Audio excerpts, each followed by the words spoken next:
Les amis, bonjour et bienvenue dans un nouvel épisode du podcast Pépinière. Aujourd'hui, nous allons voir une thématique extrêmement intéressante, à savoir l'évolution du métier de défenseur à travers les années. Et pour en parler aujourd'hui, je suis avec Tariq Benbou. Tariq, comment vas-tu ? Bonjour, ça va très bien. Lendemain de victoire de Marseille et du Barça, ça arrive pas souvent, donc je profite. C'est vrai que les étoiles sont alignées, c'est pas arrivé plutôt côté Marseille pour le coup. Ah, et dans une ambiance particulière d'ailleurs. C'est vrai genre un peu compliqué de jouer face à un public qui t'insulte littéralement, mais bon, en vrai, t'as pas trop le choix quand t'es à Marseille. Le fameux contexte marseillais. Le fameux contexte marseillais dont on a déjà parlé dans un épisode. T'étais pas là d'ailleurs hein. Non, mais j'ai vu Francky qui était un peu seul contre tous. C'est vrai, il s'est bien défendu honnêtement. Très bien. Et le Barça franchement pas mal. Hein. Un peu dans la douleur, hein. Mais Après, Bilbao, c'est quand même costaud. Hein. Ouais. Ça allait gagner là-bas. Plutôt, parce que c'est là-bas. Parce que cette année, Bilbao, c'est pas non plus. Ouais. Mais bon. Puis Lamine Yamal, franchement. Ouais. Franchement, jusqu'où il va aller, c'est exceptionnel. Mais bon, écoute, on verra bien ce que ça va donner. On espère qu'ils vont s'effondrer bien comme il faut. En tout cas, toujours le podcast Pépinière est toujours derrière le Real Madrid.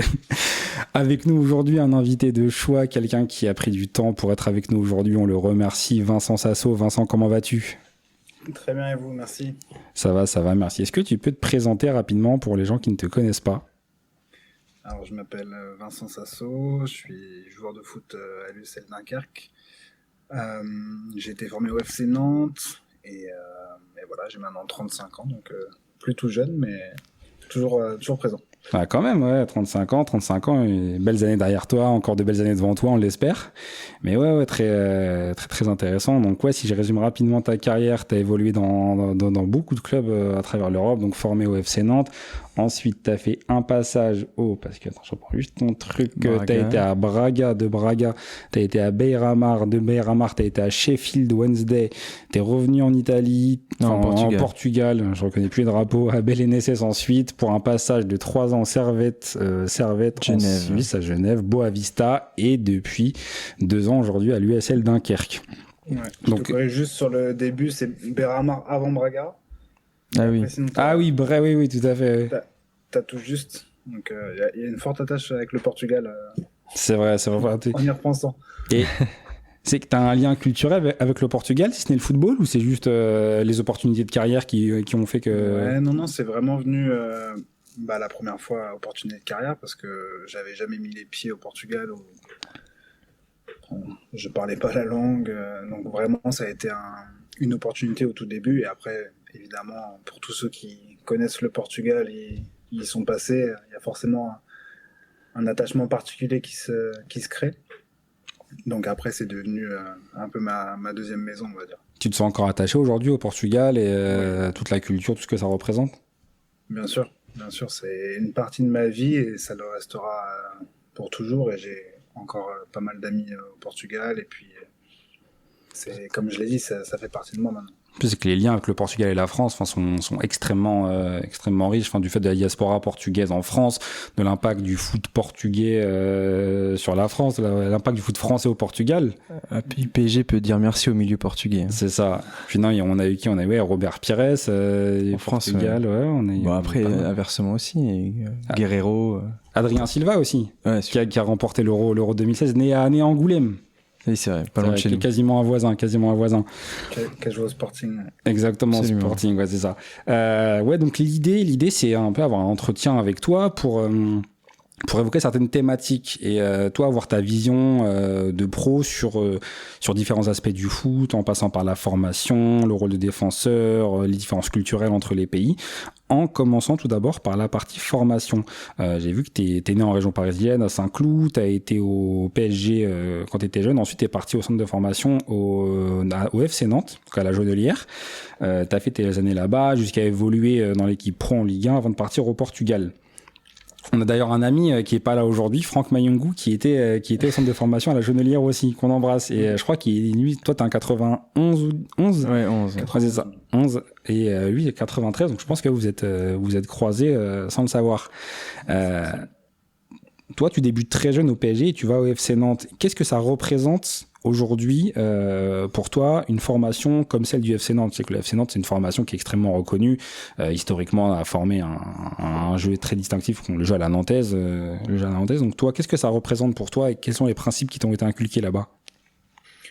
Ouais, très important dans ma façon de jouer parce que ça collait évidemment avec ma vision du foot de l'époque en tout cas parce que le FC Nantes a évidemment évolué depuis un paquet d'années, mais c'est vrai qu'à l'époque c'était vraiment marqué sur la formation et sur le jeu à la nantaise.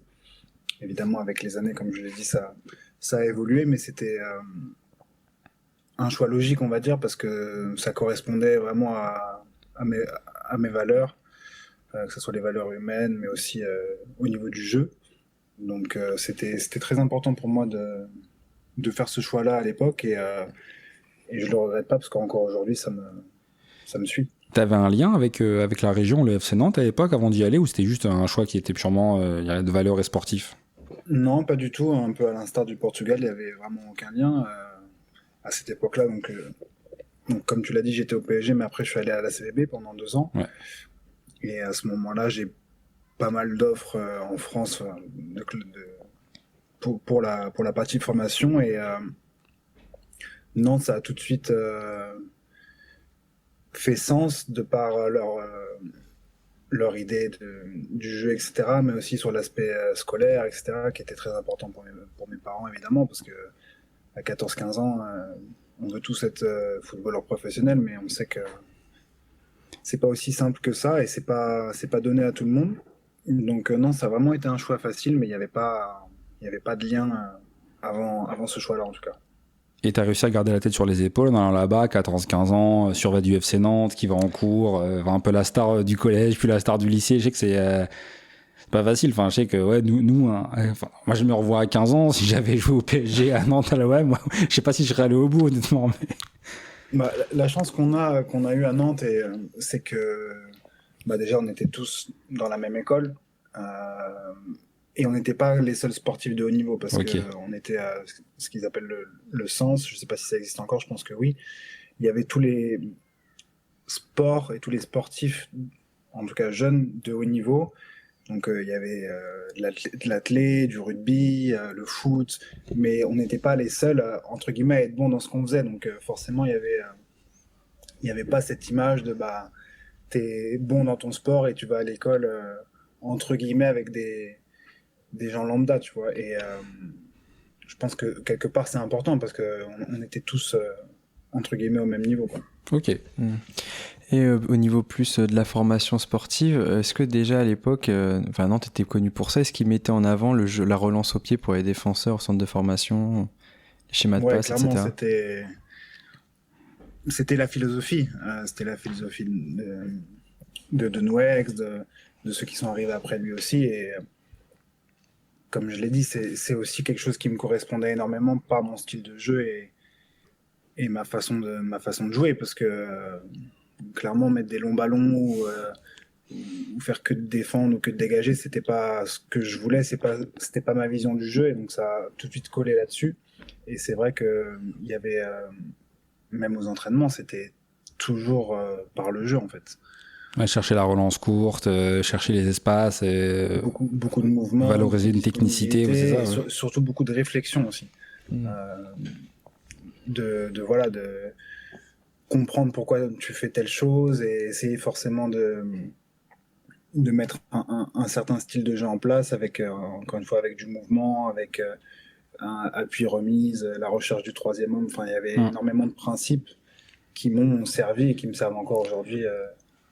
Parce que tu vois, dans les années 2000, en tout cas, moi j'étais jeune, je suis 93, donc j'ai à peu près de ta génération, j'avais l'impression que c'était pas si fréquent que ça dans les centres de formation français de mettre autant en avant la relance au sol, etc. Non, après c'est revenu un peu à la mode, on va dire, avec l'école espagnole, c'est ça. Notamment le Barça un peu plus tard, mais c'est dur aussi quand t'es un club d'avoir une vraie philosophie et de garder cette philosophie pendant des années. Et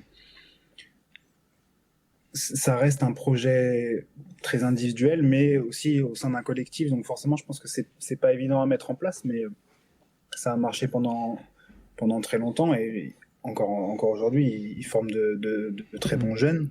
Mais c'est vrai que c'est dur et c'est de plus en plus difficile, je pense, d'avoir un vrai projet de formation au haut niveau. Et puis, enfin, il faut le noter, Nantes, c'est un football qui a gagné avec, enfin, pour nos jeunes auditeurs, ils n'ont pas forcément en tête, mais Nantes, c'était un des meilleurs clubs français, ça a été à un moment le meilleur club français. Enfin, on se rappelle du championnat de 95, où Nantes a gagné avec des principes de jeu basés sur la technique, fort, avec, je crois, 0 défaite ou une défaite dans la saison de mémoire. Je crois que c'est les invaincus. C'est les invaincus en 95. C'est Exiodo. Je crois qu'ils perdent, mais ils font 32 matchs, si je me dis pas de bêtises. C'est ça exactement. Donc, enfin, on est quand même sur une équipe qui a marqué durablement championnat français. Surtout qu'ils étaient, la majorité étaient tous formés. Exactement. Ouais. Et puis il y a eu des grands clubs, des grands joueurs, français, Makelele, Didier Deschamps, Carambeu, Eric Carrière un peu plus tard. Donc des joueurs qui ont marqué durablement le foot français, qui sont passés par le FC Nantes. Donc c'est assez intéressant. Et toi, tu me disais que c'était des principes que tu avais su maintenir pendant toute ta carrière et encore aujourd'hui. Oui, les idées de base, en tout cas. Après, évidemment, on évolue. Tout évolue. Hein, on le voit bien aujourd'hui. À travers le foot, que ce soit en France ou à l'étranger, mais clairement, j'ai toujours eu cette sensibilité-là avec moi, en tout cas. Ouais. Et tu disais que tu pensais que ça serait de plus en plus difficile d'imposer une philosophie de jeu comme le faisait déjà à l'époque le FC Nantes et tout. Tu peux un peu développer pourquoi, à ton avis, c'est de plus en plus difficile ? Que ce soit à la formation ou même au plus haut niveau en pro, c'est que maintenant on dépend beaucoup des résultats. Et puis c'est de plus en plus individualiste aussi. Je pense que forcément là maintenant tu vas être jugé peut-être sur combien de joueurs vont signer pro, combien de... Je sais qu'il y avait beaucoup de centres de formation comme ça. À revendre tes joueurs derrière, alors que peut-être qu'avant c'était moins le cas en tout cas, et que tu avais plus le temps de travailler sur des choses collectives, et je pense que tu avais aussi plus de temps maintenant, que ça soit dans le foot ou même dans la société, on veut tout de suite, et forcément il y a aussi plus d'attentes, donc je pense que ça a changé. Après je pense que c'est encore possible, hein, évidemment, mais et puis c'est vrai que maintenant tes meilleurs joueurs ils montent très vite à l'échelon supérieur, que c'est vrai, pro, même avec la réserve, etc. Donc tu as peut-être moins le temps de bosser tous ces aspects-là. C'est ça qu'on a l'impression qu'aujourd'hui, un joueur, s'il a 20 ans, c'est pas un joueur fini qui peut jouer en Ligue des Champions ou quoi, c'est un joueur qui n'évoluera plus jamais. Ouais. Alors que c'est des mentalités qui sont neuves. Je pense que l'émergence de jeunes joueurs au niveau, comme les Mbappé et Yamal aujourd'hui, font qu'on a l'impression que si un joueur a 18 ans, il n'est pas dans le 11 titulaire. Mais ça reste des exceptions. Comme exactement, ouais. Mais c'est pas parce qu'à 21, 22 ans, t'as pas, entre guillemets, percé que t'es pas un bon joueur ou quoi. Et c'est vrai que t'as les joueurs que tu vois tous les jours qui font la Ligue des Champions, etc., qui ont des records de précocité incroyables, mais t'as aussi des joueurs qui jouent en national, en Ligue 2 et qui restent de très bons joueurs de foot. C'est un processus, la formation, qui est extrêmement long. Enfin, oui, pour revenir un peu du coup sur ta carrière, du coup, t'as été formé au FC Nantes, t'es passé en pro à Nantes, t'as évolué en Ligue 1. C'était en Ligue 2, non? En Ligue 2. T'as évolué en Ligue 2, ouais, t'as évolué. Et ensuite, t'as fait le choix t'avais le choix de partir. T'as eu plusieurs expériences, comme on l'a répété, Portugal. C'est pas vraiment un choix. C'est pas vraiment un choix? Pas trop le choix. Attends, tu pouvais pas signer à Lorient à la fin de ta première saison à Nantes? J'ai eu l'opportunité à la fin de mon premier contrat pro, donc la 3e année, c'est là où je commence à jouer, et je suis appelé en équipe de France Espoir, et donc je suis en fin de contrat, et on rencontre avec mes parents Christian Gourcuff à Lorient, qui nous explique un peu le projet. Et c'est ça qui est assez paradoxal, c'est qu'à cette époque-là, Gourcuff et Lorient, c'est un peu en tout cas en termes d'idées, en termes de style de jeu, c'est ce qui se rapproche le plus de ce qu'a fait Nantes pendant des années du jeu à la nantaise. Et ça s'était très bien passé d'ailleurs. Et à la fin de cette saison-là, je fais le choix de prolonger à Nantes parce que club formateur, et qu'évidemment, pour moi, réussir, on va dire, dans mon club formateur, c'était l'objectif principal. Donc je finis par prolonger à Nantes, mais ouais, c'est vrai qu'il y avait eu des contacts très avancés avec Lorient à l'époque. Et ensuite, au moment où tu pars à l'étranger, du coup, c'était l'étranger ou rien pour toi? C'était l'étranger ou rien, pas exactement, mais du coup, quand je prolonge la deuxième saison, enfin ma première saison après cette prolongation se passe très mal individuellement. Je joue quasiment plus. Et puis, il y a un nouveau changement d'entraîneur. Et là, il y a Michel Derzakarian qui arrive. Et clairement, il me fait comprendre qu'il veut plus d'expérience derrière pour remonter en Ligue 1. Donc, que je vais pas forcément avoir de temps de jeu et être important pour lui. Donc, au moins, ça a le mérite d'être clair. Et donc, forcément, là, on a essayé avec mon entourage de s'orienter sur quelque chose d'autre. Sauf qu'en France, on va dire, quand t'as pas joué pendant un certain temps, en termes d'offres, c'est très. Je vais pas dire que les clubs français ne bossent pas bien, mais c'est très difficile de trouver quelque chose. Et objectivement, je crois qu'à ce moment-là, à part Bayonne qui était en national, j'avais vraiment. Donc ça aurait pas été forcément une évolution. J'avais pas d'offre et je pense que ton ego, il en prend un coup, surtout que l'année d'avant, je fais une saison quasi pleine en Ligue 2, je suis appelé en équipe de France Espoir, ce qui était pas rien à l'époque. Donc forcément, on me dit 6 mois après, tu vas signer en national.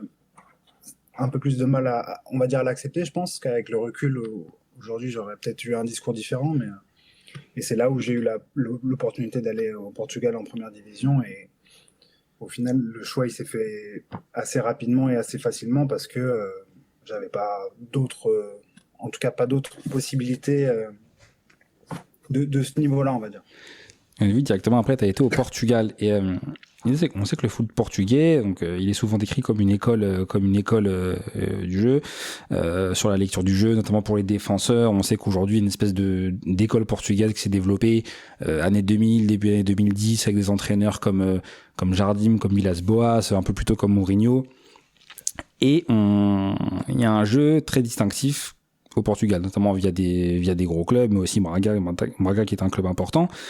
Pourquoi le foot portugais est considéré comme une école du jeu, notamment pour les défenseurs? Et toi, qu'est-ce que tu as découvert en arrivant au Portugal, tant d'un point de vue technique que tactique, qu'au niveau organisationnel?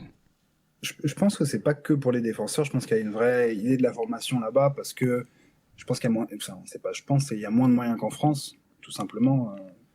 Financiers. Si t'enlèves Benfica, Porto et le Sporting, les autres clubs ils doivent être beaucoup plus malins pour monter une équipe, pour avoir une certaine façon de jouer. Et c'est un championnat beaucoup moins physique que la France, je pense. Donc forcément, ça donne lieu à plus de jeux, plus de joueurs techniques. Et culturellement, tout est différent en fait. Et leur approche est différente. Et tu le ressens après avec tous les joueurs qui du Portugal partent en France, ou même ceux qui jouent au plus haut niveau en Angleterre. Tu as beaucoup de joueurs avec un sens technique, un sens tactique peut-être plus développé. Je vais pas dire plus développé qu'en France parce que c'est pas forcément le cas, mais tu sens tu compenses le manque peut-être physique par autre chose. Et vous l'avez mentionné, les entraîneurs, ça a été une vraie mode, mais je peux t'en citer une dizaine, une quinzaine de super entraîneurs portugais qui aujourd'hui sont encore au plus haut niveau, et je pense que ça, il y a eu une vraie montée en puissance à ce niveau-là aussi. Ok, Tarek, tu as une question? Sur le Portugal en général, on parlait aussi de l'aspect technique. Et en tant que défenseur, tu passes de la Ligue 2 à la première division portugaise et tout. Le changement, il se fait facilement ou tu as besoin de beaucoup d'adaptation? Il se fait facilement pour moi parce que je suis un joueur de base assez technique et plus dans la lecture du jeu que dans le combat, même si je suis assez grand. Donc forcément, pour moi, c'était parfait parce que tu relances de derrière. Les idées de jeu sont souvent des philosophies qui me correspondent. Essayer de jouer, de repartir de derrière, etc. Donc c'est encore plus adapté à mon style de jeu et à ce que moi j'aime. Est-ce que tu as ressenti l'importance de la tactique? Est-ce que tu sens que tu as évolué tactiquement en arrivant au Portugal par rapport au FC Nantes? Oui. Après ça, je pense que tout au long de ta carrière, tu évolues tactiquement en termes de compréhension du jeu, d'intelligence jeu. Je prends souvent l'exemple de l'année dernière avec un coach portugais, mais avec Castro. C'est peut-être l'année où j'ai le plus appris, alors que j'avais 33, 34 ans. Donc je pense que tout au long de ta carrière et tout au long de ta vie, de toute façon, tu apprends et tu développes d'autres choses. Et tu penses que c'est via des outils? Tu penses que c'est un recours à la vidéo qui est plus important, plus une science tactique qui est plus lors de l'entraînement? T'as des entraînements individuels? Comment ça se passe concrètement? Je pense que ça a énormément évolué par rapport au moment où j'ai commencé, où tu avais beaucoup moins accès à la vidéo, à certaines choses, même si au Portugal ça commençait déjà, mais je pense que chaque coach, chaque staff apporte son expérience, mais aussi sa vision. Tu vois, Castro, par exemple, il a été formateur à Benfica. Donc chez les jeunes de Benfica, c'est ça. Et puis après, ça correspondait à ce que j'avais vécu pendant très longtemps au Portugal. Et chacun apporte un peu son truc de façon différente, mais c'est vrai que tactiquement au Portugal, je pense que j'ai beaucoup appris parce que ils sont très axés là-dessus. Ok. Tariq? Il me semble qu'après tu pars en Angleterre, en Championship.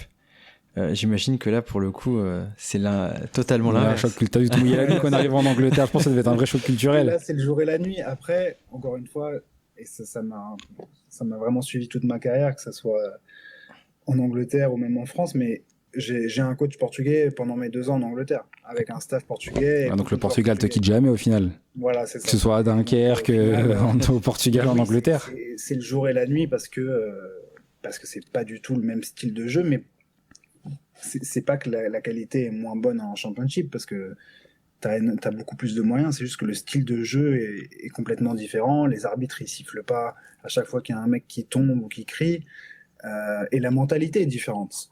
Mais c'est vrai que pour t'adapter là-bas, c'est autre chose. Puis t'as 46 matchs par saison aussi en Angleterre. Hein. Championship, ouais. Ouais, t'as 24 équipes en Championship, ouais. Donc 46 matchs dans la saison. Playoffs. Plus les playoffs. La transition entre la France et le Portugal a été très facile, à part la langue évidemment, mais je te parle là vraiment de l'aspect terrain. Ouais.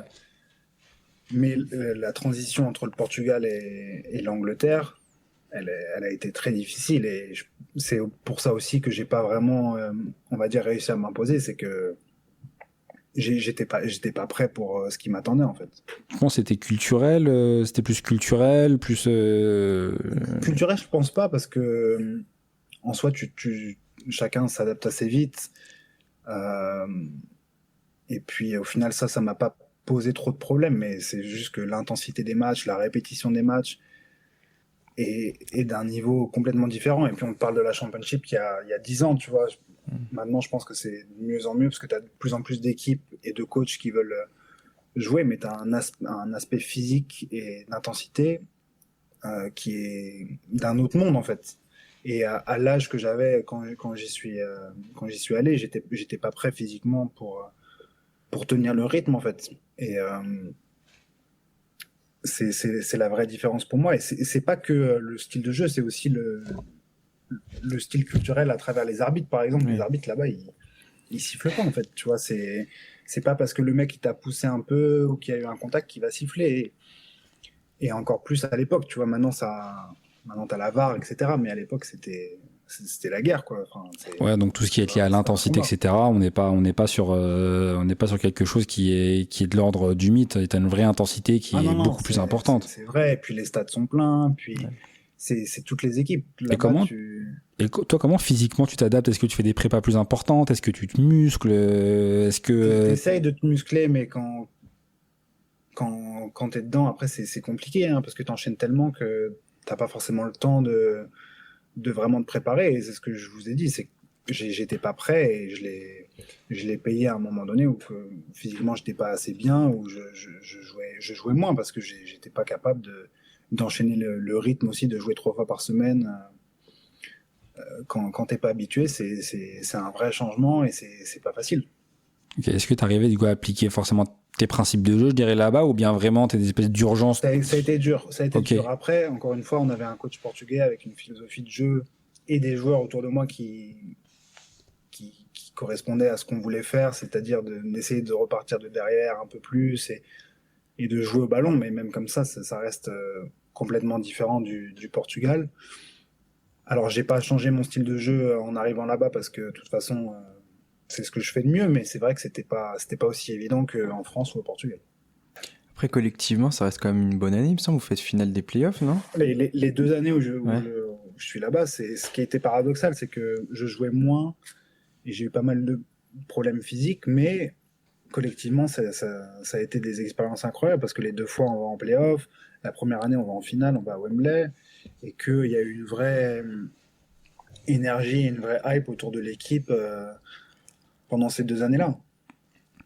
Et en termes de souvenirs pur et dur, ça fait quoi de rentrer à Wembley, 80 000 personnes, ça devait être... Ça reste des moments incroyables dans une carrière et je regrette vraiment pas d'être allé en Angleterre, même si encore une fois individuellement ça s'est pas passé comme j'aurais aimé, comme je l'aurais souhaité, mais en termes d'expérience de vie et de foot, c'est inégalable en fait. De jouer un mardi soir sous la pluie devant 25 000, 30 000 spectateurs, alors qu'il y a la Ligue des Champions à la télé. Il y a que là-bas que tu peux. C'est vrai que l'Angleterre, c'est un monde à part. Hein. C'est le fait de faire jouer un match de championnat en même temps que la Ligue des Champions. On parle de la 2e division, tu vois. Ouais, c'est clair. Même pas de la première ligue. Donc non, sur ça c'était exceptionnel et j'en garde un très bon souvenir. Ok, est-ce que en Angleterre ou au Portugal, le regard des médias ou bien genre des supporters a pu avoir une influence sur toi? En quoi genre ça impacte ton quotidien, le fait que t'as vu l'émergence des réseaux sociaux comme Twitter, etc. où chacun peut y aller de son petit commentaire.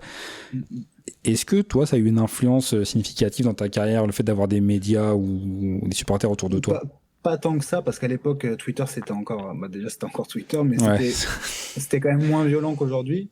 Ouais. Là, parfois, je lis les commentaires, pas forcément sur Dunkerque, hein, mais en règle générale, il faut se mouiller la nuque avant de se connecter et de regarder les commentaires. Mais ça commençait déjà. Après, j'ai essayé vraiment de me détacher de ça, mais culturellement, en Angleterre, quand même, les fans, c'est quand même spécial et c'est quand même sympa parce qu'il y a beaucoup d'humour, tu vois, même dans les stades, tu le vois, ça chambre, etc. Mais ça fait partie du jeu, mais c'est vrai qu'il y a 10 ans, ça commençait, mais c'était pas aussi, on va dire, violent qu'aujourd'hui, je pense. Ok, je vois, ouais. Et toi, ton rapport, je dirais, pour élargir un peu le sujet, ton rapport aux médias, tout ce qui est commentaires, etc., au rapport avec des supporters, avec des gens qui sont pas forcément supporters, mais qui commandent, toi, ta manière de jouer. Comment tu te vis? Est-ce que tu te mets dans un cocon où tu essaies le moins possible de rentrer là-dedans, ou comment ça se passe, toi? Bah, aujourd'hui, c'est différent parce que j'ai beaucoup plus de recul et que maintenant, c'est tellement facile, en fait, de critiquer, de parler derrière un écran que ça m'atteint plus, tu vois. Je pense qu'à une époque, ça m'aurait touché de lire des commentaires négatifs, qui soient vrais ou pas, tu vois, parce que parfois, t'es pas bon et tu le sais, et t'as pas besoin d'aller lire le commentaire d'un tel pour savoir si t'as été bon ou pas pendant un match, mais aujourd'hui, ça m'atteint pas déjà parce que je regarde pas vraiment, et puis je sais si j'ai été bon ou pas, je sais ce que je dois améliorer, ce que je dois faire mieux, mais Déjà, tu te connais un peu mieux, du coup, ce qui fait que tu as plus de recul par rapport à tes performances. Je peux comprendre que pour les plus jeunes, ça soit un vrai problème, parce que, encore une fois, maintenant, de temps en temps, je regarde un peu les commentaires et tout, les gens, ils sont tellement méchants, c'est tellement facile d'aller sur les réseaux et dire, ah, un tel, il a été nul, ou je sais pas quoi, Puis je pense pour les plus jeunes, vu qu'ils ont grandi, contrairement à nous, avec les réseaux, leur vision, leurs échanges sociaux, etc., passent beaucoup plus par les réseaux que nous. Donc je pense que c'est encore plus impacté. Je pense que c'est très dur maintenant. Et puis aujourd'hui aussi, le truc, c'est que la surexposition du fait de la diffusion des matchs, du fait des réseaux sociaux, fait qu'aujourd'hui, en fait, tous les matchs sont visibles. Des gens peuvent regarder tous les matchs d'un joueur. Alors, on prend l'époque des Zidane ou même un peu avant, etc. Les matchs de Zidane, on voyait les matchs qui passaient à la télé. Il fallait avoir TPS ou bien avoir les chaînes qui diffusaient les matchs, mais c'était très compliqué. C'était beaucoup plus difficile, comme il n'y avait pas les réseaux sociaux, c'était beaucoup plus difficile d'aller critiquer Exactement, quelqu'un. Exactement, ouais. Maintenant, tu vas sur Instagram, tu tapes le nom du joueur, tu lui envoies un message, tu vois. Alors, il va peut-être pas le voir, mais c'est beaucoup plus facile d'être en contact avec, et que ça soit dans le sport, mais dans n'importe quoi, tu vois. C'est vrai qu'aujourd'hui, pour moi, c'est un vrai fléau, parce que c'est tellement facile aujourd'hui de critiquer quelqu'un. Plus il y a un sentiment de toute puissance. N'importe quel quel autre métier. Hein. C'est que via les réseaux, t'as un sentiment espèce de toute puissance, même aller dans les stades. Enfin, en fait, les gens, tu les insultes, en fait, ils sont jamais quittés, sauf si ça va loin, mais en fait, il y a une espèce de libération nocive de la parole. C'est devenu d'une facilité incroyable. Et puis, c'est toujours pareil. Le mec que tu vois jouer le week-end, tu sais pas ce qui s'est passé dans sa semaine, Exactement. Tu sais pas ce qui se passe dans sa vie. Et puis, c'est facile parce que t'es derrière ton écran, t'es derrière ton truc, tu tapes sur ton clavier, mais enfin, le joueur de foot, il va pas derrière le bureau du gars voir comment il bosse et critiquer derrière, tu vois. Donc, c'est vrai que pour moi, c'est quelque chose qui me... C'est vrai qu'il y a un vrai rapport, je dirais, aux supporters ou bien des fans qui ont l'impression que leur club leur appartient à la communauté, et c'est extrêmement compliqué pour le coup. Vous, en tant que joueur, vous vous investissez, vous y passez vos week-ends, vos étés, vous vous blessez pour le truc, et puis il y a des gens en fait qui viennent et qui disent en fait non, t'as été nul, t'as pas été bon, et pour moi je me dis c'est toujours hyper compliqué d'être joueur et de vivre ça, parce que t'as l'impression en fait de jouer avec la vie des gens, et c'est terrible. Ça fait partie du jeu, parce je pense que dans le foot on gagne bien nos vies et que c'est un sport tellement populaire que forcément tout le monde a envie de donner son avis, et tout le monde est coach. On a l'impression quand il regarde un match, tout le monde se permet de dire des choses, alors qu'il y en a, ils savent même pas taper dans un ballon, tu vois. Mais c'est vrai que c'est devenu abusé. Après, voilà, ça fait partie du jeu. Hein. Il n'y a pas que des avantages, mais ça, c'est vrai que pour moi, c'est quelque chose. Je suis content d'avoir grandi, on va dire, sans les réseaux sociaux, parce qu'aujourd'hui, c'est vraiment un fléau. Est-ce que tu as déjà vécu, que ce soit au Portugal, en Suisse ou en Angleterre, un supporter ou un fan qui vient te voir quand tu fais tes cours chez Tesco, ou bien qui dit oui, alors c'était quoi ce dégagement, t'as perdu ton duel? L'avantage, c'est qu'à mon niveau, ça n'a jamais été, tu vois, ouais. J'ai jamais eu de problème, parce que je pense qu'un mec qui joue en Coupe du Monde, ou tu vois, je repense au gardien de Liverpool qui fait sa boulette en finale de Ligue des Champions. Karius, c'est terrible. Ouais. Bah, ça a tué sa vie, hein, sa carrière.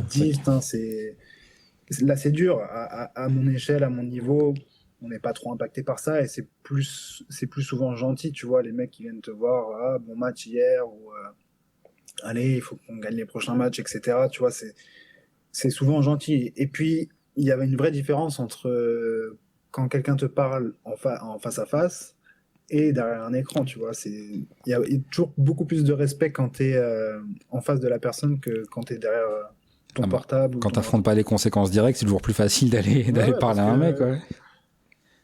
Puis je pense qu'il y a pas mal de joueurs sympas, etc. Mais t'en as... tu leur parles mal, ou ça peut vite partir. Bah, ce qui est humain en soi, on sait pas forcément à qui on a affaire. Enfin, donc, les ultras du Servette sont sympas, donc. Non, mais j'ai eu de la chance, c'est que tous les clubs où j'ai été, ça s'est toujours bien passé avec les supporters, et c'est important, tu vois, parce que forcément, ça joue aussi sur ton quotidien, sur ton expérience passée dans tel ou tel club, quoi. Ouais, forcément. Ouais. Ouais, t'as un parcours qui est pas, pour ainsi dire, pas linéaire. T'avais plusieurs championnats, plusieurs clubs, plusieurs ambiances, des différences culturelles. Toi, comment tu as vécu cette réalité du footballeur qui doit aller faire ses valises, partir tous les ans ou tous les 2-3 ans de club en club, changer d'entourage, de voisinage, etc., faire bouger parfois ta famille? Comment ça s'est passé, toi, de ton côté? C'est dur. Après, quand t'es plus jeune, je vais pas dire que t'as plus de capacité à t'adapter, mais voilà, pour jouer au foot et pour continuer, on va dire, ton métier, ton rêve de la meilleure façon, si tu dois partir à l'étranger, bah tu le fais, tu vois.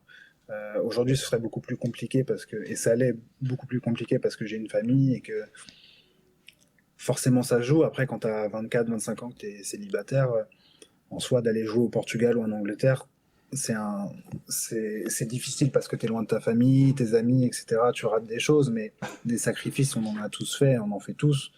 Donc en soi, c'est plus toi et ta façon d'être, ta capacité à t'adapter, et sur ça, j'ai jamais eu de problème, tu vois. Ça a jamais été facile de bouger d'endroit en endroit, mais j'ai toujours réussi à m'adapter, en tout cas à la vie, à la culture et voilà. Parce qu'à chaque fois, il faut que tu refasses ta place, au fait, dans un groupe. Quand tu changes d'année en année. Ouais, dans un groupe et aussi tu vois, quand tu changes de pays, tu changes de culture, tu changes de langue. Bon, alors en Suisse, ça va, c'était en français, et puis après au Portugal, je parlais la langue, tu vois, mais c'est pas la même culture, donc forcément, tu as des codes qu'il faut apprendre. Ouais. Alors, encore une fois, c'est le même continent, tu vois, je suis pas parti jouer en Chine ou au Qatar, mais c'est vrai que tu dois t'adapter en permanence. Est-ce que c'est plus facile, est-ce que c'est plus difficile de partir en tant que défenseur central parce qu'on sait que c'est un poste où il y a quand même des gens qui sont installés parfois pour plusieurs années et en général c'est quand même compliqué de déloger un défenseur central titulaire de sa place contrairement à des postes plus offensifs. Est-ce que c'était plus difficile pour toi? Plus difficile, je sais pas, je pense que c'est très... Chaque cas est différent, mais c'est vrai qu'en tant que défenseur, c'est... entre guillemets, soit tu joues pas, tu vois, alors qu'un joueur offensif, il a beaucoup plus de chances de rentrer en cours de match, de pouvoir faire la différence.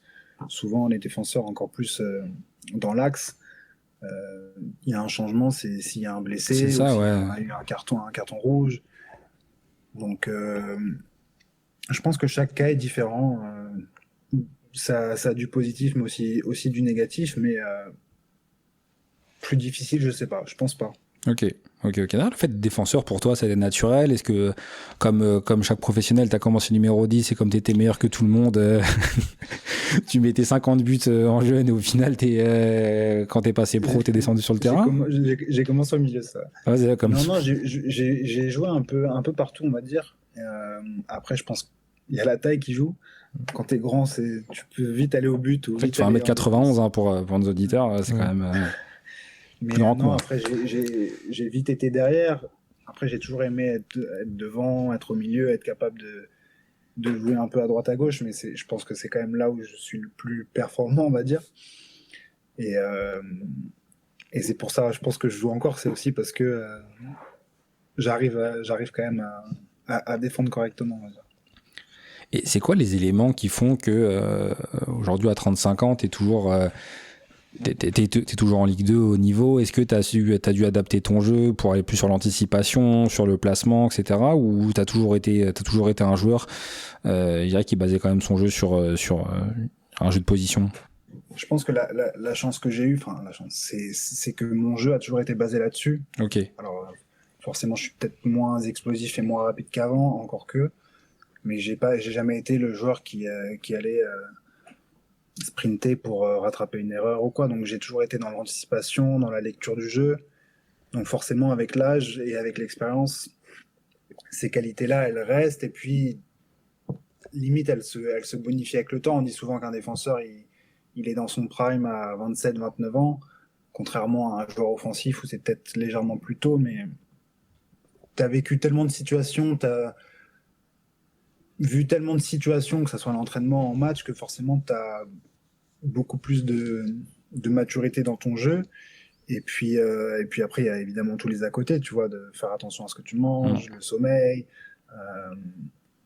Ça, c'est sûr que ça a joué parce que il y a énormément de joueurs de mon âge ou même plus jeunes qui ont arrêté leur carrière, alors qu'à un moment donné, ils étaient peut-être mieux que moi, en tout cas physiquement. Il y en a plein qui ont arrêté ou qui sont pas aussi bien que moi physiquement aujourd'hui. Et c'est vrai que tu es un défenseur assez polyvalent. Et est-ce que tu avais un modèle quand tu étais plus jeune qui t'a inspiré, ou en défense notamment, ou comme tout le monde t'aimait un joueur offensif?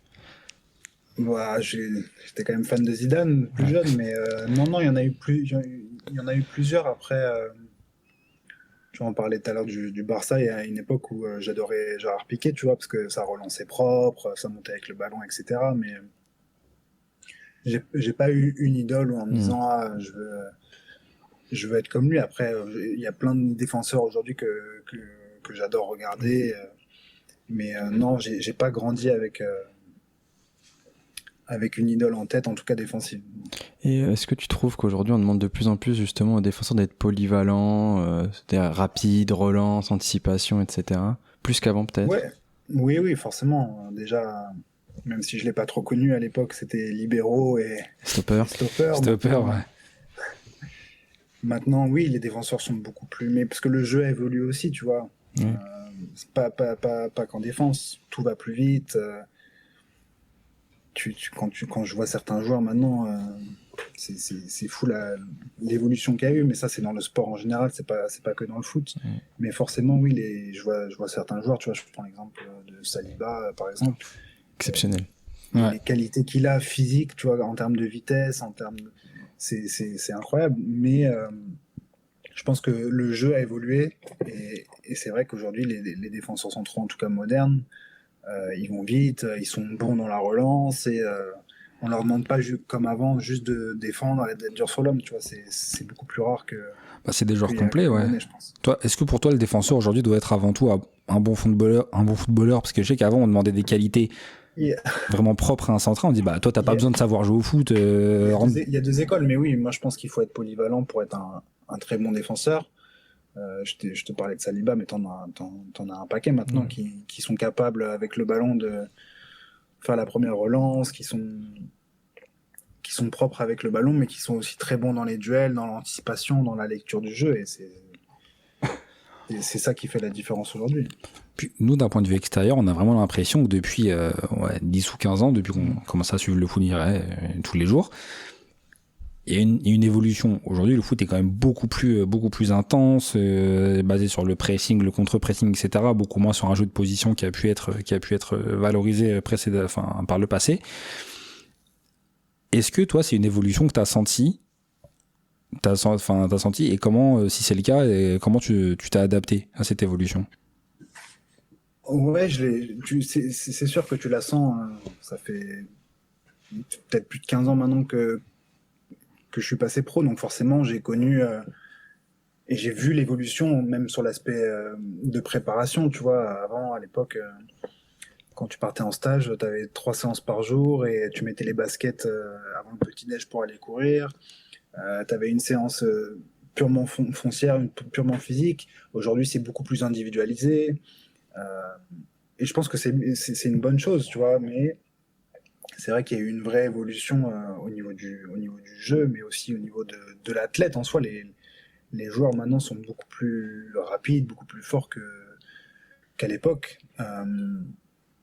J'ai pas forcément eu besoin de m'adapter parce que, encore une fois, sur l'aspect compréhension du jeu et technique, j'ai jamais été embêté, mais c'est sûr que il faut être capable de répéter les efforts pendant 90 minutes. Après, à mon poste, c'est beaucoup plus, je vais pas dire tranquille, mais c'est beaucoup moins contraignant, on va dire, que jouer latéral ou jouer numéro 6 ou attaquant, tu vois. Et toi, du coup, tu dois forcément t'adapter à cette évolution par rapport à ton 6, par rapport à ton latéral, qui lui répète les efforts. Toi, comment tu te places sur le terrain, je dirais, pour organiser le jeu, réorienter tout le monde, etc. Et comment faire face à ce pressing constant, parce que ton latéral qui va monter, quand il va se faire prendre dans son dos, etc. Donc il y a quand même des compensations à faire qui peuvent être assez engageantes et importantes. Toi, comment tu te positionnes par rapport à ça? Ça dépend beaucoup de l'équipe que tu as, du joueur que tu as à côté de toi, du style de jeu aussi, tu vois, le coach ce qu'il te demande, est-ce que tu es en bloc bas, est-ce que tu es une équipe qui va presser. Donc tu es constamment en train de t'adapter, mais encore une fois, moi c'est quelque chose que j'adore, tu vois, d'être capable d'avoir une vraie réflexion sur le match, même durant le match. Comment ils viennent presser, qui vient de presser, est-ce que c'est l'ailier qui vient de presser, est-ce qu'ils sont en 4-4-2, est-ce qu'ils sont à 3 derrière. Et ça fait partie de la réflexion que tu dois avoir pendant le match, et c'est une réflexion individuelle, mais elle doit aussi être collective, tu vois. Et ça, évidemment, c'est le coach qui te prépare la semaine avec son staff à travers la vidéo, etc. Mais c'est aussi à toi en tant que joueur, et notamment les plus expérimentés et les plus âgés, et souvent ceux qui sont derrière, parce que on va dire que tu as une plus grande vision, une meilleure vision du match, de gérer ça pendant le match, quoi. Okay.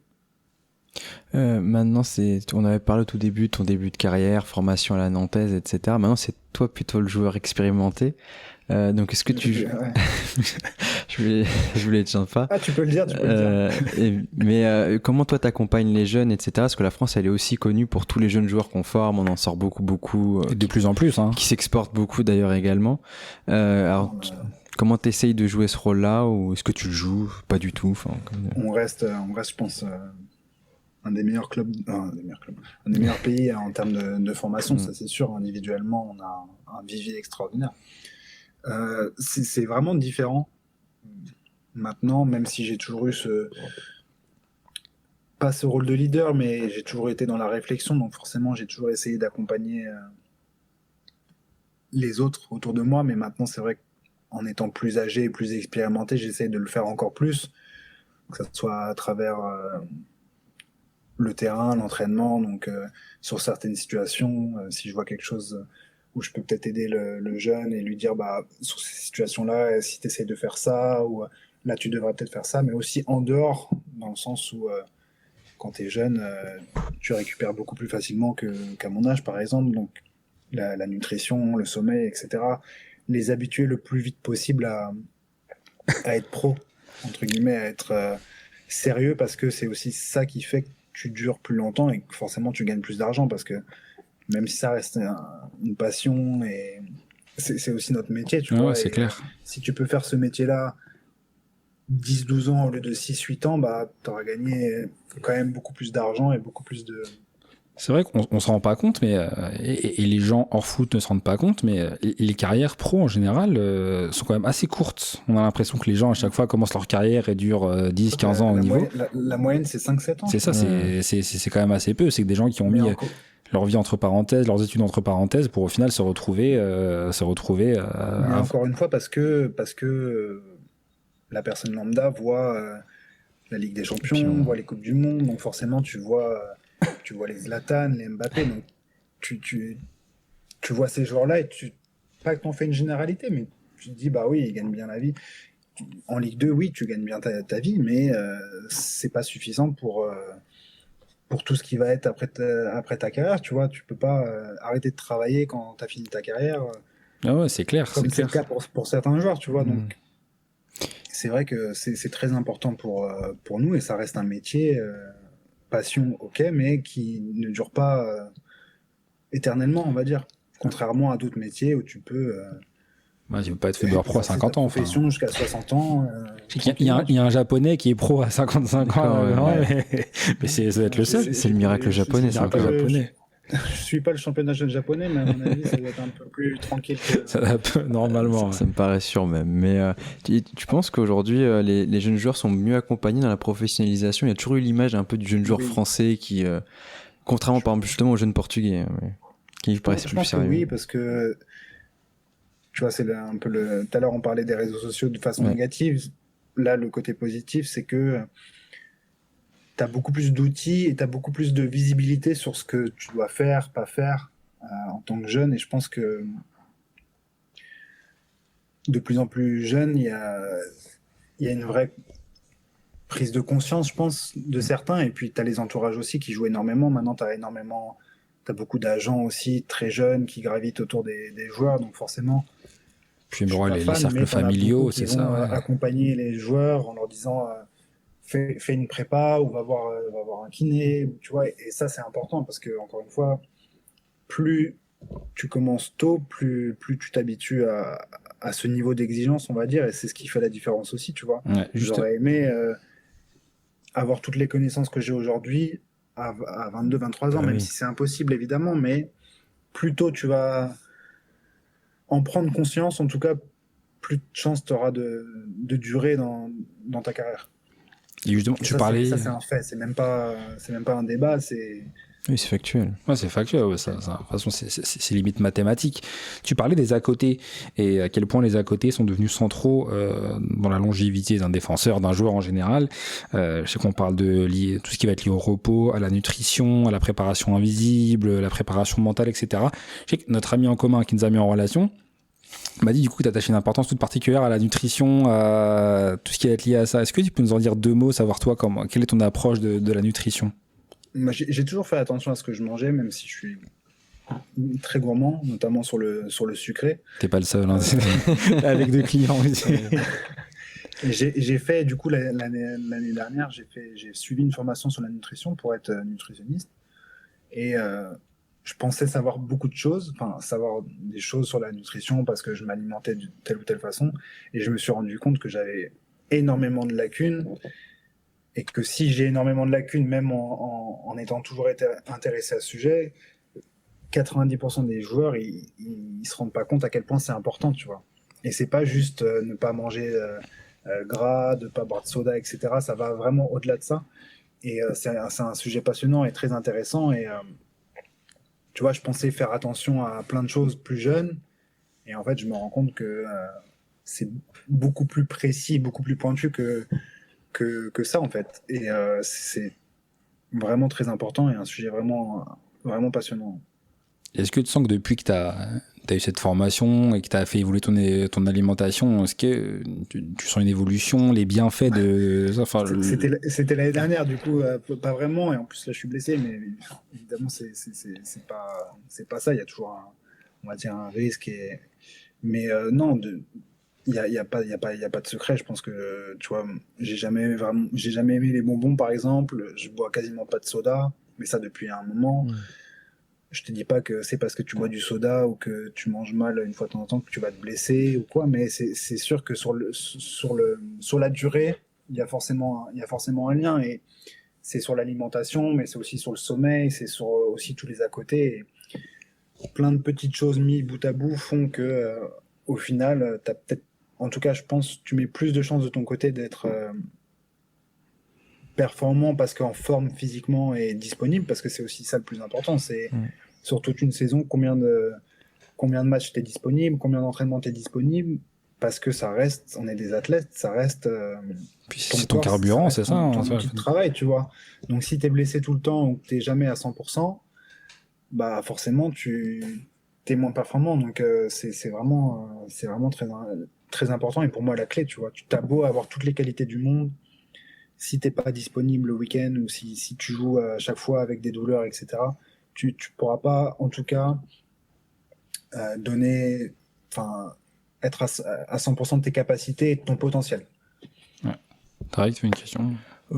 Plutôt une réflexion, mais sur la diététique, c'est un sujet. En fait, on pourrait faire une émission là-dessus. Parce qu'on découvre tout le temps des nouvelles choses aussi. En réalité, c'est ce qu'on appelle la prospective. On fait des recherches, puis on découvre des choses, puis on se rend compte qu'en fait, c'est pas exactement ça, etc. Donc, c'est pour ça que je me dis, dans 10 ans, les joueurs auront encore un tout autre niveau physique, parce qu'on aura découvert plein de choses. Et le professionnalisme sera encore plus poussé, etc. C'est clair. C'est un sujet passionnant. Puis c'est ça, puis la vie de la nourriture, c'est que voir la nourriture comme un carburant, mais aussi quelque chose qui permet d'avoir. Ce que j'allais dire, c'est qu'est-ce que tu mets dans ton corps pour performer, en fait.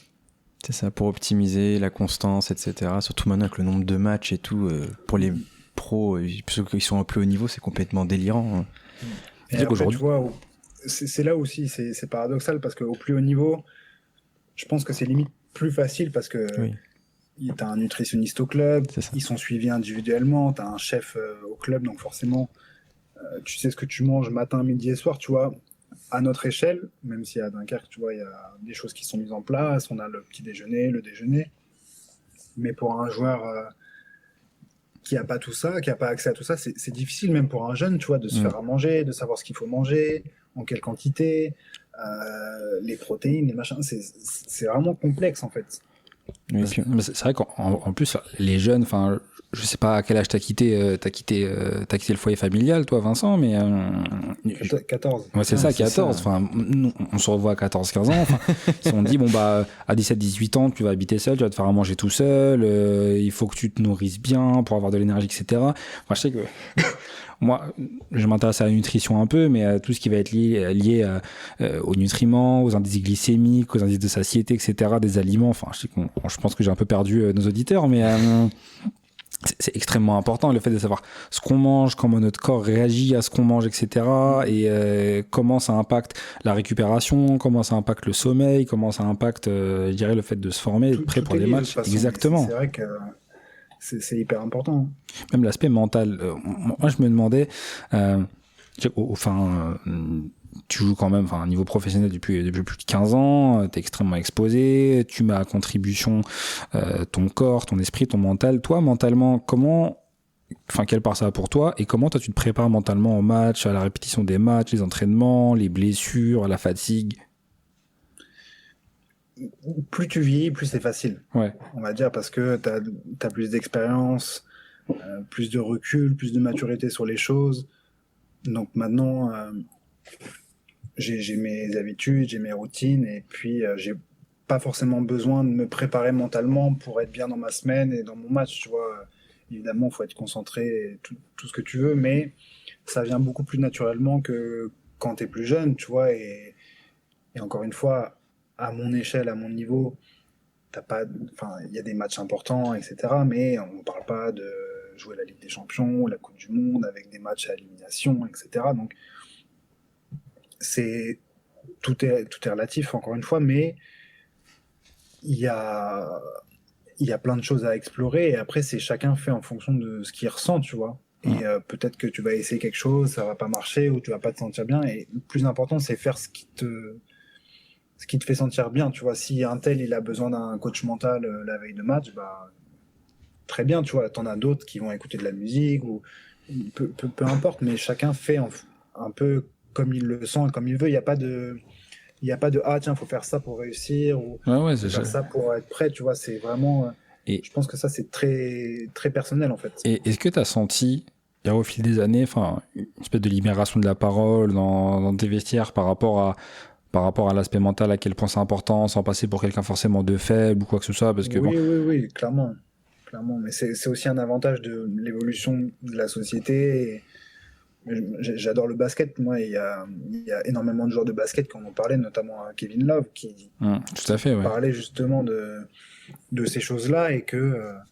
tu as le droit de pas aller bien. C'est pas parce que tu es joueur de foot que tu es immunisé à tous les problèmes qui existent, tu vois, que ce soit en termes de santé, mais aussi en termes mental, tu vois. Tu peux être en dépression, tout peut t'arriver, tu vois. C'est pas parce que tu gagnes bien ta vie et que tu passes à la télé que tout va bien dans ta vie et dans ton quotidien. Donc ça, c'est vrai que ça c'est j'allais dire démocratisé, mais j'ai vu l'évolution, et pour le coup de façon positive. Ouais, on en parle beaucoup plus. Moi, je me rappelle, c'était aussi Tchouaméni qui avait raconté ça, qu'il avait vu un préparateur mental quand il était encore à Monaco, etc. Donc déjà, le fait que des gens en parlent, ça aide. Et je pense pour les jeunes joueurs, c'est aussi utile. Une espèce de normalisation, parce que c'est quand même. Je pense que les gens ne se rendent pas compte de tous les sacrifices. Tous les sacrifices qui ont dû être faits par des joueurs de foot qui quittent leur foyer familial à 14 ans, qui parfois doivent subvenir aux besoins de leur famille, de tiers, de proches, etc. Je sais qu'il y a une pression qui est quand même colossale et phénoménale. Il y a beaucoup de choses qui rentrent en compte, tu vois. Exactement. Que tu vois pas forcément de l'extérieur. Et c'est pour ça que j'en reviens aux réseaux sociaux et à la critique facile.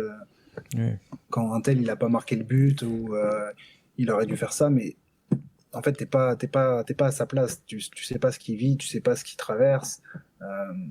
Donc, chacun est différent, et puis c'est important de le rappeler, en fait, que encore une fois, c'est pas parce que t'es joueur professionnel de foot que tout va bien dans ta vie et que tout est parfait, en fait. Ouais, c'est ça. Puis en plus, ce qui est pas facile pour beaucoup de joueurs de foot, c'est qu'ils passent très vite de l'adolescence à l'âge adulte, entre guillemets. Et ça, c'est quelque chose qu'on vit pas dans la vie normale, entre guillemets. C'est extrêmement progressif, ouais. Et là, du jour au lendemain, tu te retrouves pro, t'es exposé, plus ou moins, mais t'es quand même exposé, etc. J'ai un bon exemple à vous donner, mais je pense à Gessim, tu vois, Gessim Yassine, qui était à Dunkerque il y a encore quelques mois, et qui aujourd'hui se retrouve en Ligue 1 à Strasbourg. Il y a encore quelques années, il jouait en moins de 19 dans le sud. Et tu vois, l'évolution qu'il a eue, en tout cas de ce que j'ai vu, elle est incroyable. Ouais. C'est beaucoup, en fait, tu vois, de passer d'un quotidien d'adolescent normal, on va dire, même s'il s'entraînait beaucoup, à joueur professionnel de foot, tu vois. Et c'est pas que sur le terrain, c'est aussi sur l'aspect mental, sur énormément de choses. Et c'est vrai, comme tu le disais, que on en demande beaucoup très vite aux jeunes, parce qu'il y a énormément d'argent, qu'il y a énormément d'enjeux. Il y a énormément d'enjeux, mais on reste des êtres humains. Ouais, c'est ça. Et puis les joueurs jouent des fois normaux, et puis souvent jeunes, en fait, tu vois. C'est ça, mais ça va très vite. T'as pas le recul d'une personne de 40, 45 ans quand tu débutes. Évidemment. Mais même en tant que supporter, quand j'avais 15 ans, j'avais des réflexions quand j'y repense. Je comprenais pas comment un joueur pouvait quitter son club pour gagner plus d'argent. Maintenant, quand je suis adulte, je comprends. Ça me fait rire aussi, parce que souvent les gens ils critiquent. Il y a beaucoup de critiques sur les joueurs qui partent au Qatar, etc. Oui. Mais Arabie Saoudite. alors oui, le foot a évolué dans ce sens-là et il y a moins le truc passion et tu fais toute ta carrière dans un club, etc. Mais c'est de plus en plus rare. Mais si demain, je te dis une bêtise, mais j'allais dire médecin, c'est pas un bon exemple, mais tu travailles dans n'importe quelle entreprise et on vient de débaucher et on te propose de gagner, mais parfois on parle de 50, 100 fois ton salaire en fait. Donc il faut remettre les choses dans leur contexte aussi. C'est clair. Enfin, il y en a qui partent pour 200 € de plus par mois sur leur fiche de paie. Enfin, c'est moi, c'est mon salaire x10. Même si j'ai le droit de mon employeur, hein, je sais qu'il m'écoute, mais. Non, oui, je peux comprendre parfois que les gens soient un peu déçus et c'est normal. Moi, le premier, parfois, je me dis, ah putain, il est jeune pour partir à tel endroit, mais encore une fois, tu vois, chacun son histoire, chacun son quotidien, sa vie, et puis chacun ses choix, en fait, tu vois. C'est clair. Si demain, il a envie de partir au Qatar pour gagner tant, bah, tu peux que respecter son choix, et puis voilà. En plus, aujourd'hui, il y a une espèce de renversement qui fait que les gens partent au Qatar, en Arabie Saoudite, reviennent ensuite en Europe et font une carrière en Europe. Et c'est qu'aujourd'hui, ça peut devenir un parcours de footballeur standard. Je sais qu'avant, les gens qui partaient, bah, en fait, ils partaient, c'est la retraite. Ouais. C'est ça, c'est la retraite et au revoir. Ça reste un métier pas comme un autre parce qu'il y a beaucoup d'expositions et beaucoup d'enjeux, comme tu le disais, mais voilà, si demain j'ai envie d'aller jouer en Chine pour gagner plus d'argent, bah, en fait, ça doit pas embêter un tel ou un tel parce que c'est mon choix et puis voilà, je vais pas chez quelqu'un et je lui dis bah non, la couleur de ton canapé elle est pas belle en fait. Non, tu vois, c'est pas comme ça que ça marche. Ouais, c'est parce que c'est un métier particulier quand même, parce que c'est à la fois un métier, en fois métier passion et surtout c'est sûr, et encore une fois je le comprends, tu vois, que les gens ils puissent parfois, mais ouais, je suis d'accord. Mais surtout qu'on a l'impression, enfin pour certains supporters, et on est les premiers supporters, Tarek et moi, des certaines équipes, enfin on a l'impression que le club nous appartient, et puis machin, et puis on va juger les choix d'un tel, etc. Enfin et des fois une espèce de frénésie, et puis en fait pour certains le club c'est leur club, c'est leur vie, ils attendent aussi toute la semaine, etc. Et ça je le comprends et je le respecte totalement, tu vois, le mec qui attend le week-end avec impatience pour emmener ses enfants au stade, etc. C'est sûr, et je l'ai vécu en Angleterre, tu vois, où les gens vraiment c'est leur moyen d'échappatoire un peu, tu vois, toute la semaine ils travaillent dur pour le club, enfin pour aller au stade, etc. Et on se doit évidemment de mouiller le maillot, de respecter ces choses-là et de donner 100%, mais après il y a des limites à respecter. Ouais, non, mais c'est clair. C'est clair. En parlant de passion, etc., tu as eu la chance quand même de faire tout un parcours en jeune jusqu'en espoir en équipe de France. Les espoirs, c'est quand même quelque chose d'assez incroyable. Qu'est-ce que ça représentait pour toi et plus globalement, qu'est-ce que ça représente pour un footballeur d'avoir la chance de jouer en équipe de France, comme bien même espoir? Je pense qu'avant tout, c'est une vraie fierté, oui. Forcément, parce que tu représentes ton pays et puisque tu fais partie, on va dire, de l'élite et des meilleurs joueurs de ta génération, en tout cas en jeune. Donc forcément une fierté. Après, c'est évidemment beaucoup de responsabilités, même à un jeune âge, mais ça a toujours été des moments super sympas parce que c'est le plus haut niveau de ta catégorie et c'est top. Tu te retrouves avec les meilleurs joueurs. En plus, pour le coup, j'ai une génération quand même... Oui. Quand même pas mal du tout, tu vois, donc j'ai évolué avec des cracks et j'en garde vraiment que des bons souvenirs, tu vois. Équipe, toi, ta génération, t'as qui? T'as Guilavogui, Griezmann, Grenier. Griezmann, Grenier, Lacazette. Lacazette, ouais, Colo Djek, je crois aussi, qui était avec vous, non? Colo Djek, de Nice. C'est après peut-être Colo. Je sais pas. Mais ils avaient gagné la génération 91 un Euro U17 ou un truc comme ça. On perd l'Euro Espoir moins de 17 et on gagne l'Euro 19. C'est ça, voilà. Ouais. Bon, je l'ai vu à la télé. Je suis pas sélectionné alors que j'avais fait toutes les sélections durant cette année-là et je suis pas appelé. C'était qui le sélectionneur? Paix à son âme, mais c'était Francis Mériqui qui était un très bon coach, mais faire des choix. Il m'avait pas appelé, je me rappelle. C'était pas un souvenir très sympa, surtout qu'après, tu vois, ils vont au bout et très égoïstement, tu vois, quand t'es pas appelé alors que t'as fait partie du groupe pendant des années et surtout cette année-là. j'avais pas envie qu'ils aillent au bout, tu vois. Non, mais c'est fou à dire. Hein, non, mais c'est vrai. C'est normal. Non, mais c'était un débat qu'on avait. J'étais triste et j'étais déçu. J'étais évidemment content pour eux, etc. Mais j'avais les boules de pas faire partie de ce truc-là parce que c'est encore quelque chose dont on va te parler aujourd'hui, tu vois, ça reste, c'est des choses qui restent à vie. Moi, j'avais lu une interview, je crois, je crois, il y avait Cantona qui en avait pas trop parlé, mais il y avait Dimeco aussi qui disait qu'en fait, quand France 98 gagne la Coupe du Monde, bah lui, en fait, il a juste le seum, quoi. Parce qu'en fait, il a tout fait, je crois, il s'arrête en 96. Enfin, il fait l'Euro 96. C'est ça, Cantona a pas été sélectionné en 96, et il racontait qu'au final, c'était plus une douleur qu'autre chose de voir la France aller au bout en 98. Dimeco, parce que Cantona, c'est Dimeco. T'en as plein qui disent ça parce que je sais pas si c'est pas Koscielny qui... Koscielny aussi disait ça en 2018, ouais, c'est ça. Et ça peut paraître très égoïste, etc. Mais c'est un truc qui, au fond de toi, quand t'es compétiteur et joueur de haut niveau, c'est fou, hein, parce que c'est très paradoxal, ce sentiment de vouloir le bien des autres, mais en même temps de... vouloir faire partie de la fête. Moi, c'est humain. Enfin, moi, je sais que quand j'avais lu cette interview-là, je m'étais vu, entre guillemets, même si c'est pas à la même échelle, des gens qui critiquaient, moi, comprenaient totalement ce sentiment-là, tu vois. Ouais. Ok. Bon. On a fait pas mal de temps, on va arriver bientôt au bout de l'échange. J'avais une petite question. Si tu avais en face de toi le jeune Vincent de 15-16 ans, qu'est-ce que tu lui dirais aujourd'hui ? Rien de spécial, je dirais de prendre du plaisir parce que ça reste le plus important, en tout cas à 15-16 ans. Tu vois, je vois beaucoup trop de jeunes aujourd'hui avec les parents sur le côté qui crient, etc.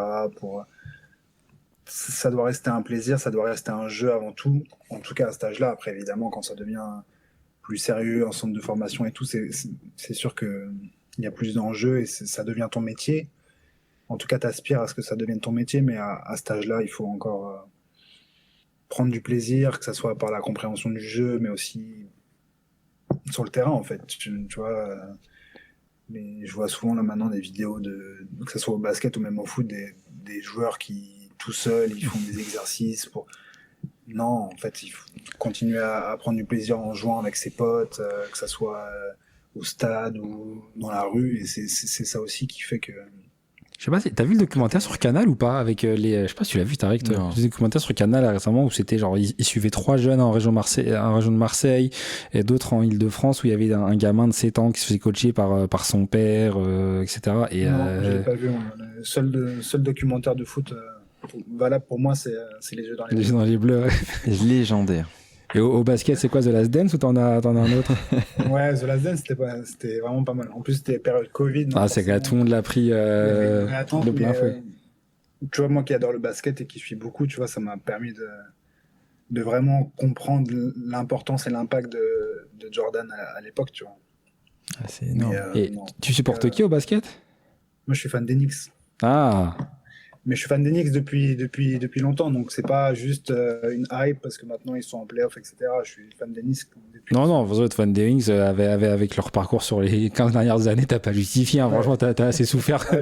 J'ai souffert. C'est ça. T'avais vu la série sur l'équipe des Lakers des années 80 avec Magic, comment elle s'appelle la série Magic Johnson? Exactement. Non, je l'ai pas vu. C'est franchement hyper bien, entre le documentaire et la série, hyper bien. Je l'ai pas vu. C'est genre un peu l'arrivée de Magic Johnson aux Lakers et c'est l'opposition avec Larry Bird aux Celtics et t'as encore Karim Abdul-Jabbar qui est là, t'as Pat Riley qui devient entraîneur, etc. Très franchement super série, donc je vous la conseille.